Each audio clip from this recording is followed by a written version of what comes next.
సర్వలోక నివాసాయ శ్రీనివాసాయ మంగళం.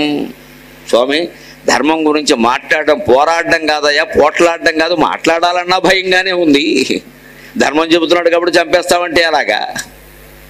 అంచేతను బతుకనేది ఎలాగో మన చేతుల్లో లేదు, చావు మన చేతుల్లో లేదు, మనం రమ్మంటే రాదు. బతుకు మన చేతుల్లో లేదు, ఎప్పుడు పోతామో తెలియదు.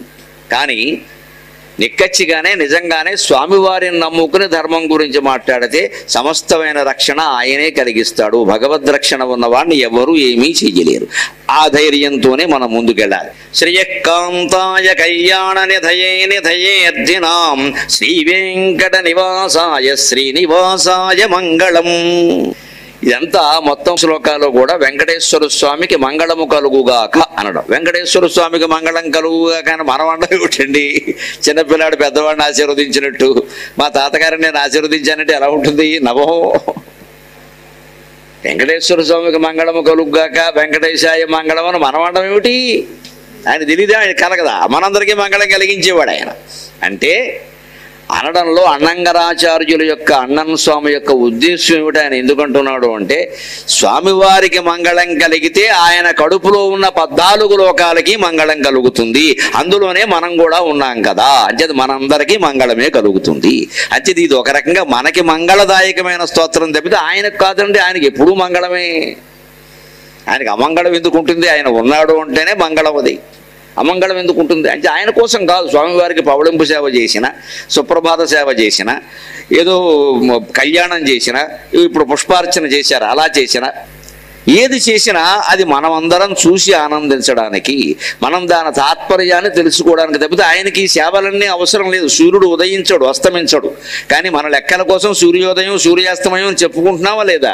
అలాగే స్వామివారు పడుకోవడమును, సుప్రభాతం అనగానే లేవడమును, పవళింపు అనగానే పడుకోవడం ఉండదు. ఇప్పుడు నిలబడే ఉన్నాడు. పైగా ఇతర దేవతలు వేరు, ఈ దేవుడు వేరండి.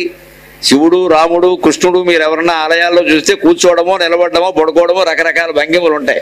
వెంకటేశ్వర స్వామి యొక్క ప్రత్యేకత ఏమిటంటే, మహానుభావుడు ఎప్పుడు 24 గంటలు రాత్రింబవళ్ళు నిలబడే ఉంటాడు. ఎందుకంటే భక్త రక్షణ కోసం, భక్త రక్షణ కోసం. ఎప్పుడు నన్ను ఎవరు పిలుస్తారో తెలియదు. ఆయన కూర్చుందామంటే పీఠాలు లేవా? లేవో కూర్చున్న రత్నపీఠ శతముల్. చోటెక్కడో అవధానం చేస్తుంటే తిరుపతిలోనే నన్ను ప్రశ్న వేశారు. అందరు దేవతలు కూర్చుంటారు, నుంచుంటారు, పడుకుంటారు, వెంకటేశ్వర స్వామి ఎందుకండి ఎప్పుడూ నిలబడే ఉంటాడు, దాని మీద పద్యం చెప్పండి అన్నారు. నాకు ఈ ఊహ తోచింది భగవంతుడు దయ వల్ల. లేవో కూర్చున్న రత్నపీఠ శతముల్ శ్రీ వెంకటేశ ప్రభో, లేవో కూర్చున్న రత్నపీఠ శతముల్ శ్రీ వెంకటేశ ప్రభో. ఏ వేళం గజముల్ కుచేలురు ధ్రువుల్ కృష్ణల్ నేను వింతురో రావాయంసని. ఏ వేళం గజముల్ కుచేలురు ధ్రువుల్ కృష్ణల్ నేను వింతురో రావాయంసని. భక్త రక్షణకు చక్రంబూని నిల్చుంటివో, భక్త రక్షణకు చక్రంబూని నిల్చుంటివో. నీవే మాకిక మార్గదర్శివి సుమా, నీవే మాకొక మార్గదర్శివి సుమా, నీ లీలలిట్లుండునా. లోకంలో ఎవరినైనా రక్షించేటువంటి ధనం కానీ, అంగబలం కానీ, అర్ధబలం కానీ కలిగిన వాడు ఎలా ఉండాలంటే, బలహీనుల్ని రక్షించడానికి తన అంగబలాన్ని, అర్ధబలాన్ని వినియోగించాలి. వాళ్ళ ఇళ్ళు స్థలాలు కబ్జా చేయడానికి కాదు. ఇప్పుడు జరుగుతున్నది అదే. అందరికీ డబ్బు ఉండదండి, అందరికీ బలగం కూడా ఉండదండి.